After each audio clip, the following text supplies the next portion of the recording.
বাংলাদেশে মানবতার পেরিওয়ালা কে? Thoughts of Bilal ভাই নাকি নাসা বিনোদনের রাসেল ভাই?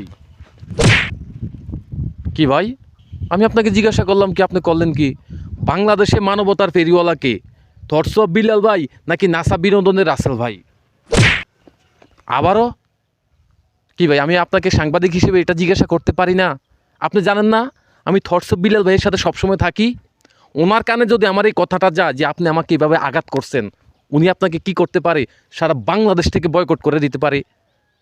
64 জেলার মাঝখানে 63 জেলা আপনি আর প্রবেশ করতে পারবেন না। আপনি আমাকে এভাবে আঘাত করছেন। আমি যদি ওনার কানে একবার ফোঁসাই দেয় কথাটা, আপনাকে তো ভাইরাল করে দিবে। আপনি এখনও সময় থাকতে বলেন, বাংলাদেশে মানবতার পেরিওয়ালাকে? থটস অফ বিলাল ভাই নাকি নাসা বিনোদনের রাসেল ভাই? বলেন ভাই, আপনি যে কাজটা করছেন এটা মানতে পারলাম না। আমি একটু পরে কিন্তু থটস অফ বিলাল ভাইকে কল দিব। আমি কল দিয়ে সব বলবো যে আপনি আমার সাথে এমন জুলুম করছেন। আপনি এখনও ভালো থাকতে বলেন বাংলাদেশে মানবতার পেরিওয়ালাকে। এদিকে নেন, আমি বলতে আছি, বাংলাদেশে মানবতার পেরিওয়ালা হচ্ছে বাংলাদেশের জনগণ, বাংলাদেশের সকল রেমিটেন্স যোদ্ধা, আর তারা হচ্ছে একটা মাধ্যম। আপনারা কেন বলতেছেন ওরা মানবতার পেরিওয়ালা? আপনারা কেন বলতেছেন তারা ভিক্ষা করে খায় না মানুষদেরকে দেয়? তারা আমাদের কাছ থেকে টাকা পায় বিদায় তারা মানুষদেরকে দিতে পারছে। তারা কেউ ঘরের থেকে আইনা টাকা দেয় মানুষদেরকে?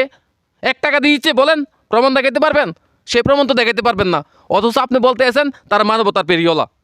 আরে ভাই, আমাদের কাছে কল দিয়ে বলে, ভাই আমরা অমুক একটা মানুষকে টাকা দান করব, আপনি কিছু টাকা পাঠান।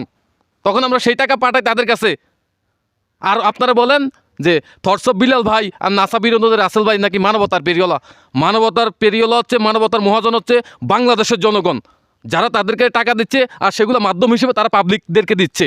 আশা করি বুঝতে পারছেন। সামনের দিকে যখন নিউজ করবেন বুঝে শুনে নিউজ করবেন যে সত্যিকারের মানবতার পেরিওয়ালাকে। ধন্যবাদ। আপনার কথা কিন্তু যুক্তিগত, কিন্তু আপনি আমাকে এইভাবে থাপ্পড় মারছেন ভাই, খুব ব্যথা লাগতেছে।